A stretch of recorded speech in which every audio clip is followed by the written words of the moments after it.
You know, Putin said in an interview that the West must understand that it is impossible for Russia to be defeated in Ukraine.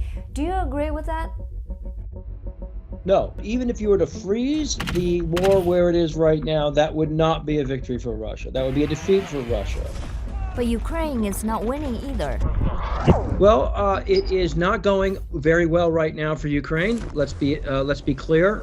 Their offensive last summer and into the early fall stalled. The Russians are the ones now with the initiative. What happens later in 2024 and 2025 depends greatly on whether the United States and its allies are able to continue helping Ukraine financially and militarily.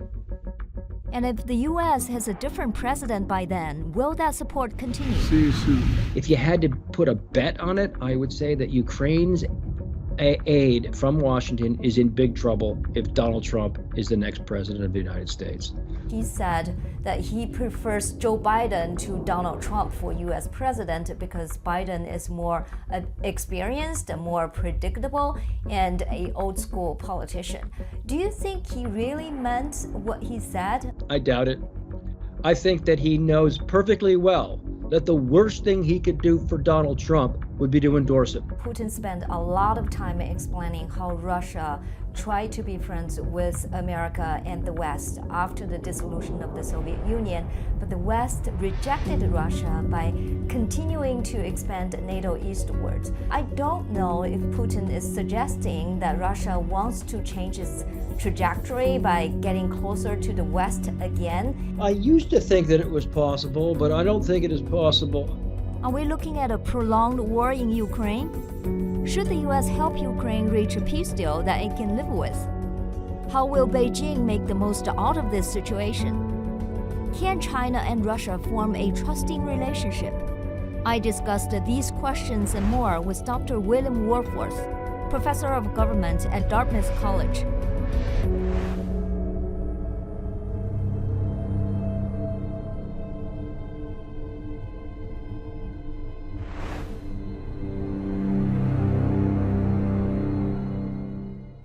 Thank you, Professor Wohlforth, for joining Zooming in today. It's my pleasure. Okay, let's talk about Tucker Carlson's interview with Putin. What do you think of this interview overall? Oh, I think it was an opportunity for Putin to connect with Tucker Carlson's audience, and interestingly, I'm not sure he took full advantage of that opportunity, but he did make an effort along those lines. Okay. At the very beginning of the interview, Putin spent a good half hour talking about Russia's history and its relationship with Ukraine. What do you think he was trying to get across? He's extremely motivated to convey this message. He wrote a lengthy and controversial article on the subject prior to the invasion of Ukraine. He has been getting, in his latter years in power, since 2018 or 2019, he's getting ever more obsessive on historical questions, not just the question of Russia and Ukraine, but the question of the origins of World War II and many other things. And he has an aide who is a kind of quasi-historian, and apparently he has long conversations with this person, and he gets influenced by this person's thinking. So he's quite obsessive about it. And so I think he allowed that obsession to get away with him in this interview, because I'm not sure that his audience is really following the nuances of the pre-Mongol Empire history of the Kievan Rus and the Muscovite principalities. That said, Simone, I do think there was a kind of message, aside from his claim that Russians and Ukrainians are really, to all intents and purposes, the same people, and therefore that the current Kiev government is somehow some sort of renegade from the Russian world. I think there was possibly another message to the Tucker Carlson audience, which was, look, folks, this is a complicated dispute between people of whom you know nothing, and you'll never really understand all of these nuances. Clearly, Tucker Carlson himself doesn't understand it. I mean, you really have to have had a bit of training in history to follow what Putin was going on about. So the message is kind of like, America, what are you doing getting involved in this conflict between these distant Eastern Slavic peoples who have this complex, misty, wild history? I think you Americans are best staying out of this, what he's essentially describing as almost a civil war among different types of Russian people. Let me just add, I can't resist stressing, all of this is tendentious and a distorted view of the history of Ukrainians and Russians, but he is insistent upon expressing that particular interpretation. I don't know I don't know how you felt about that long part of just lecturing us on history. When I heard it, I felt like that's just so weird. How did you feel? Yes, I thought it. I couldn't believe that he was making the choice to use this precious time before a significant American audience to get into such a lengthy discourse on the history of Ukrainian and Russian relations. So I agree that I think listen, I think one way to think about this is that he's been ruling Russia for 25 years. And he's just not used to having people contradict him. He gets to say whatever he wants. And so even though Putin sometimes prides himself on being a very disciplined person, in some contexts and on some subjects, he does lose that discipline. And I think that was the case in this interview. Although he later said he wished Tucker Carlson would ask tougher questions or interrupted him more. But at the first half hour, I just don't think anybody can stop him. And that's Tucker Carlson tried a couple of times to interrupt and attempted to bring Putin back on point. Remember, the question was, why did you invade Ukraine? Why did you order the invasion of Ukraine on February 24th, 2022? And Putin in response said, well, if you give me 30 seconds, I'll explain. And he then proceeded to go on for 30 minutes. And 2 or 3 times, Carlson tried to bring him back on the point, and to no avail. Putin was determined to get across this view of his, as I say, tendentious and inaccurate understanding of Russian-Ukrainian history. Okay. So what do you think his overall goal for this interview, for Putin, and was he successful in achieving this goal? To be honest, I'd have to see polling data or some sort of focus group information about the viewers of that interview to determine whether it was a success. But I think his aim is to connect with this audience of people who are skeptical about America's global role and America's commitment to the defense of Ukraine and defense of NATO. There is a large and growing sector of the American electorate, particularly in the Republican Party and particularly in the so-called MAGA Trump movement, that is just congenitally, deeply suspicious and questioning towards America's global role. And here Putin had an opportunity to directly speak to these people and to feed their sense that there's really no point in the United States getting involved in this conflict. Let's just let the Russians and Ukrainians work things out, and to to present himself as a certain person interested in peace, and to propel the line among skeptics that really American aid to Ukraine just prolongs the war. And so the smartest thing to do is pull the rug out from under Ukraine and let Russia have its way with Ukraine. So I think this is an opportunity to speak to an audience in the United States of growing, unfortunately in my view, but of growing political importance. Putin said in an interview that the West must understand that it is impossible for Russia to be defeated in Ukraine. Do you agree with that? No, I vehemently disagree with him. I think even if you were to freeze the war where it is right now, that would not be a victory for Russia. That would be a defeat for Russia. The Putin regime's intention upon a full-scale invasion of Ukraine 2 years ago was the total subjugation of Ukraine, was the ousting of its government under President Zelensky, was the installation of a pro-Russian or favorable towards Russia president, and the subordination of Ukraine to Russia. Any outcome that does not reach those objectives is a loss for Russia. So I disagree with him on that, although if you're thinking of this as a defeat for Russia as meaning pushing Russia entirely out of the territory of Ukraine, then I think if that's possible, it's going to be extraordinarily difficult. Okay, so do you think Putin is the party who really wants a ceasefire and a peace deal right now? Well, he wants a peace deal on his terms. Even in that interview, he stressed this issue of what he calls denazification. It's a little complicated to explain, but when the Russian president talks about denazification, he's literally talking about essentially controlling the domestic politics of Ukraine and ejecting certain political forces from the political process who are not Nazis.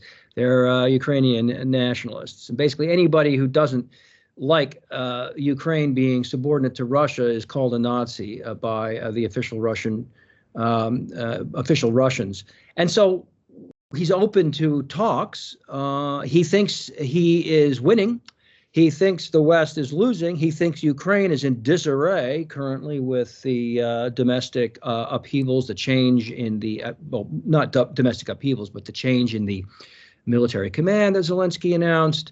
He thinks the war is losing support both in the West and within Ukraine, and therefore he thinks he is in a strong bargaining position. But what he would ask for, based on what he even said in that interview, what he would ask for in such negotiations would be essentially, once again, the subordination of Ukraine to Russian imperial domination. And that is very unlikely to be accepted by any representative Ukrainian leadership. Okay, then how do you see the course of the war going forward? Well, it is not going very well right now for Ukraine. Let's be clear. Their offensive last summer and into the early fall stalled. The Russians are the ones now with the initiative. They are pressing across the entire front in the Ukrainian city of Avdiivka. It looks like the what's left of it of that city. It looks like the Ukrainians are probably going to have to retreat from that city and allow the Russians to advance a little bit. And so we're looking at a terrible war of attrition where the Russians are taking horrific casualties and losing immense amounts of gear. But the Ukrainians are also taking casualties and losing gear. And currently, the Ukrainians are hamstrung by lack of munitions and equipment and weapons, which is harming their ability to defend their territory.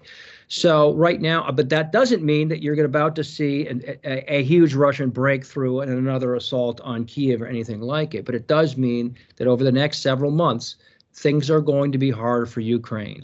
What happens later in 2024 and 2025 depends greatly on whether the United States and its allies are able to continue helping Ukraine financially and militarily.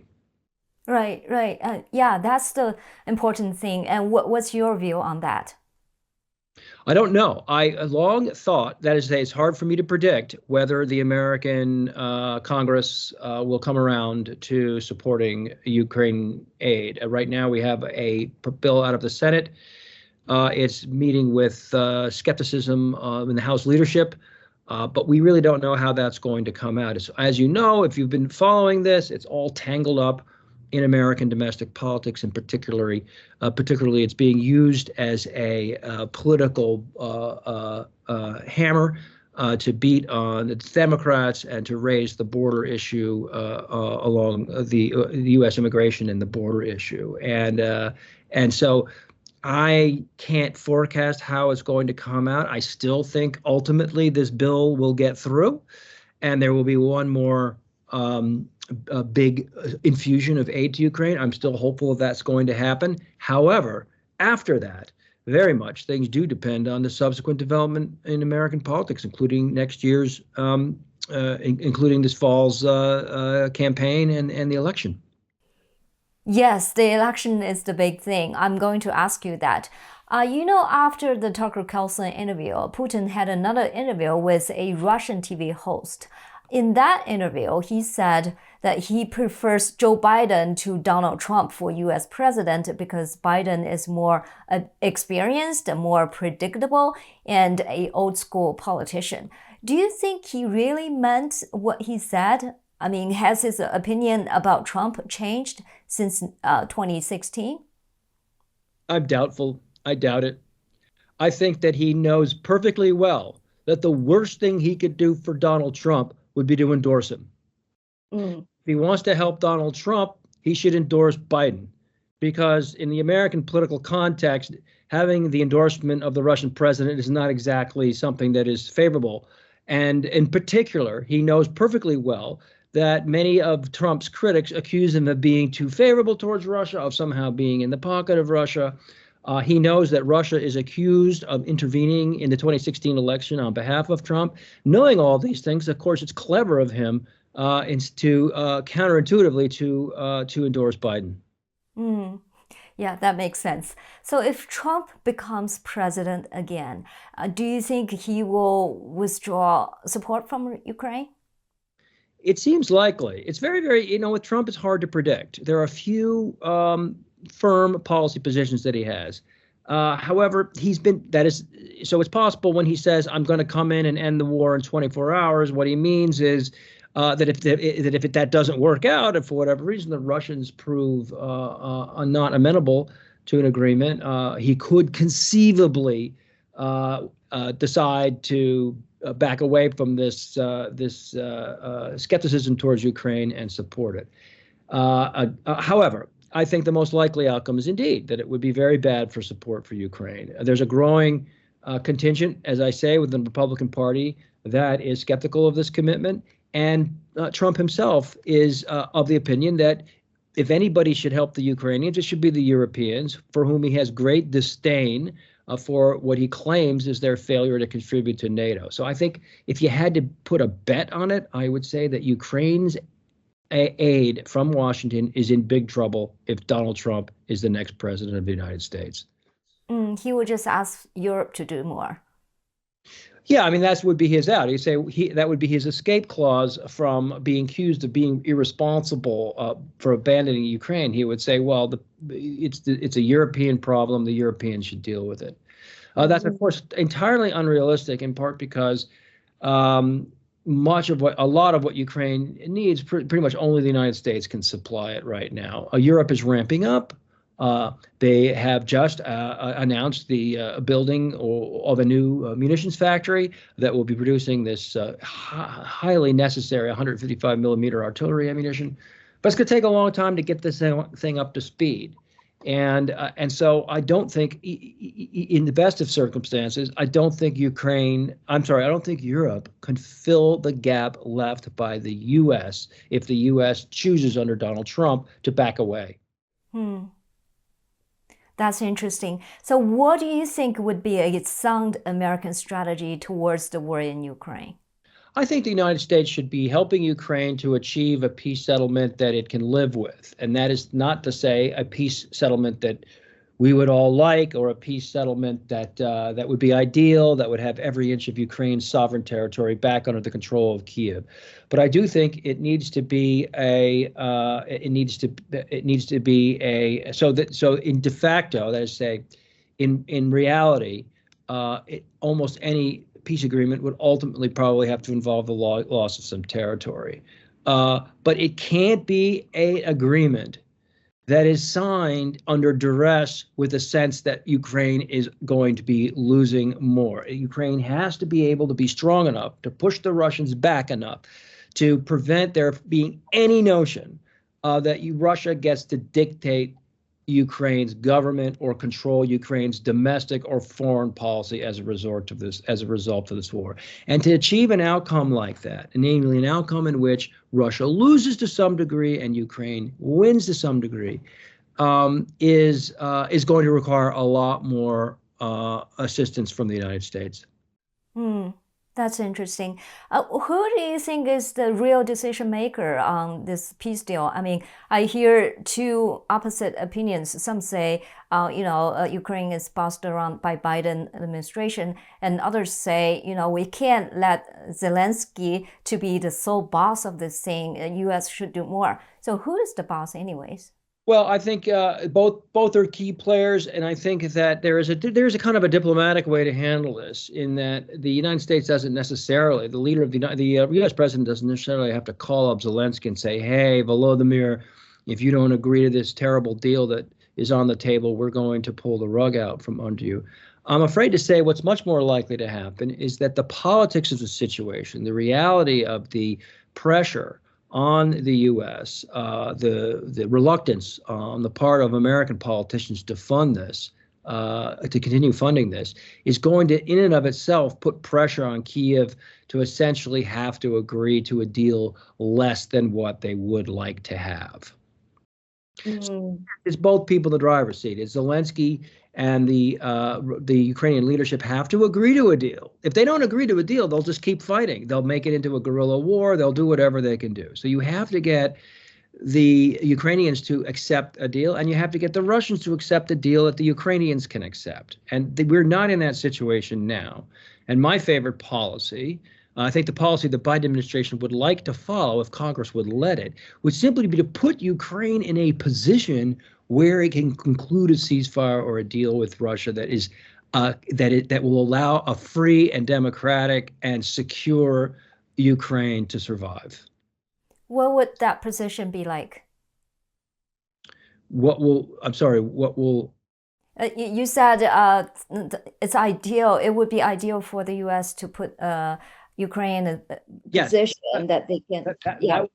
That would require, as far as I can forecast, that would require a substantial aid packages in both military and financial economic aid to Ukraine over the period of 2024, and to give it the defense that will allow it to blunt Russian offensives and to give it the time to build up its armed forces to yet again ramp up the pressure on Russia.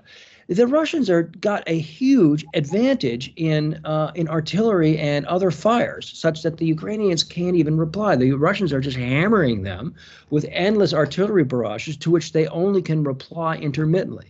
It's not a situation that is conducive to peace talks. You would never want to be the person negotiating under those that kind of correlation of forces. You really, really, really need to be bolstered. And so when I say in a position, what I mean is a position where Russia fears that if it doesn't make a deal now, it's going to be even worse in the future.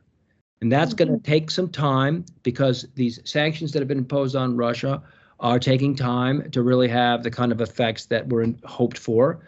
And we need time. Ukraine needs time to build up and replenish and refresh and retrain its military for the battles to come, to put it in a position where it can conclude a deal with which Ukrainians can live. They won't be happy with it, but with which they can live. Putin talked about this Istanbul peace deal he almost made with Ukraine, but it was so-called sabotaged by former British Prime Minister Boris Johnson. Is what he said true?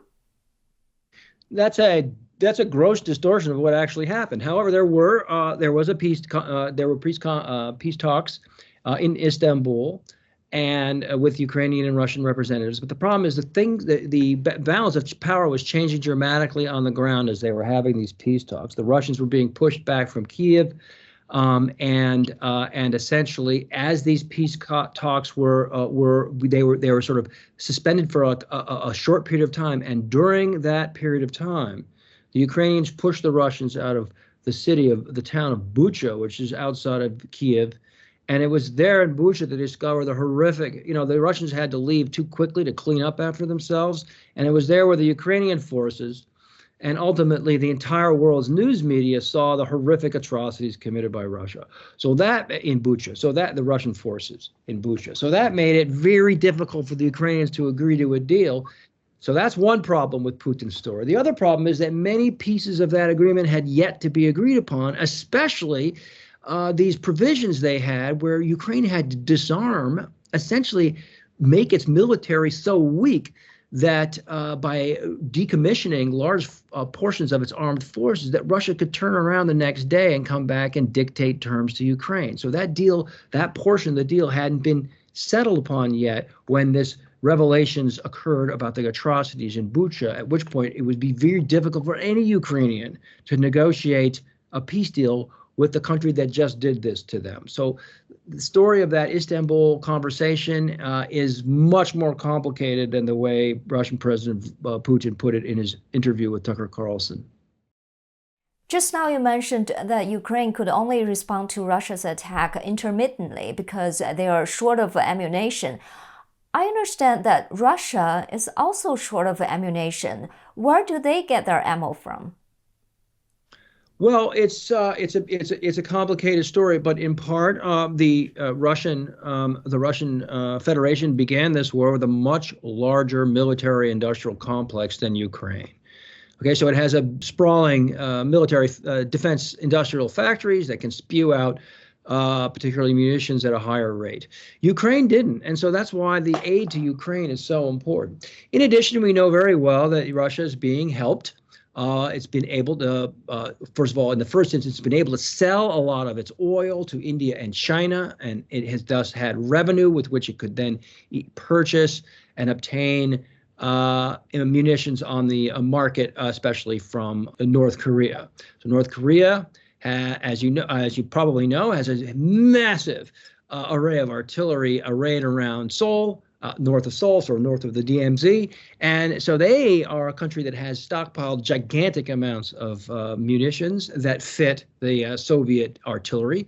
And so they were very helpful to Russia. And then, as we know, Iran has been extremely profligate in the export to Russia of drones. And the drone technology has been very useful on both sides. It's been a big piece of this war and a big way of putting pressure on the other side. So with these, with this larger defense industry to begin with, and with the international partners helping to resupply Russia, Russia is in a far better situation with respect to its ability to sustain fires than Ukraine. Okay, you just talked about it would be the best for Ukraine to be put in a position that it can accept a peace deal. So do you think that's what Zelensky is thinking right now? Because it's under my impression that he wants all the land to be returned to Ukraine. Yes, I mean, one thing that Putin was correct about was that the Ukrainians did contemplate in this peace talk the loss of some territory, in particular Crimea, whereas Zelensky and the current Ukrainian leadership insists upon the return of all Ukrainian territory, including Crimea. Most people who observe this war from the side, who are not participants in it, are extremely doubtful that the Crimean Peninsula will ever be returned to Ukraine in the foreseeable future unless there's a change in government in Russia. Regarding the other territories occupied by Russia, Russia has claimed 4 Ukrainian provinces as Russian territory, and Russian school children look at maps showing all of this as part of Russia. And Russia doesn't occupy those yet. So the first critical task for Ukraine is to make sure Russia does not, in fact, seize those territories, seize the rest of those territories. I can't say sort of where the deal would end up, where the line would be that Ukraine could find sort of grudgingly and resentfully acceptable for the time being. I don't know exactly where that would be, but definitely it doesn't include all of these provinces that Russia has claimed are its own. Moreover, we know that Russian leaders and highly placed figures keep referring to further conquests, including the city of Odessa, which a lot of the Russian high command would like to reabsorb into Russia. And again, I think that's off limits in any kind of deal that any kind of Ukrainian leadership could ever possibly accept. So again, I can't give you the specific where the line should be or where it will end up being. It has to do with more to do with proving to Russia that it will not obtain its original political objective, which was the subordination of Ukraine to Russian imperial dominance. Okay.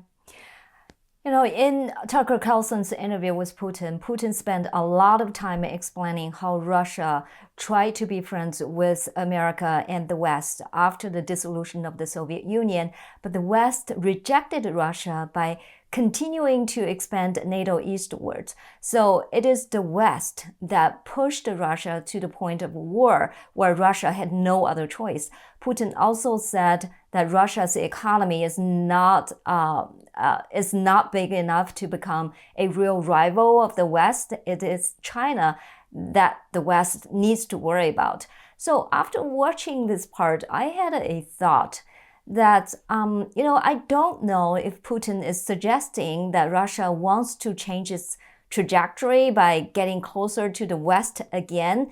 And when I talked to people in China, they told me that they never trusted Russia. They always feel that, someday, at some point, Russia might sell China as a pawn to defect to the West. So do you think that's possible? I used to think that it was possible, but I don't think it is possible. I say, well, nothing's impossible in politics, but I think it is exceedingly unlikely as long as Vladimir Putin is the president of Russia. I think Putin has given up on the West for some of the reasons that you outlined.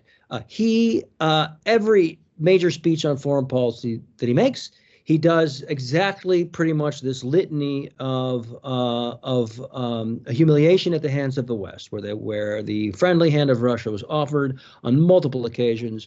The West says sweet words, but ultimately grabs things for itself and is uninterested in any kind of true partnership-like relations with Russia.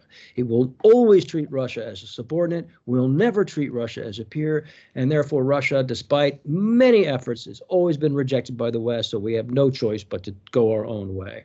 And so he will repeat this time and time and time again. And so I think it's clearly before his decision to invade Ukraine, he'd basically given up on the West. Even indeed, already by 2014, when he intervened in Ukraine, when he illegally annexed Crimea, when he intervened surreptitiously in Donbass, in the eastern region of Ukraine, I think by then already he was pretty much didn't have a lot of hope on any good relations ever reemerging with the West. So I don't think the Chinese really need to worry that somehow there'll be a huge breakthrough and Russia will suddenly become a wonderful, happy partner of the West. Okay, so Putin is definitely not using this opportunity to extend an olive branch to maybe, the possible president of Donald Trump.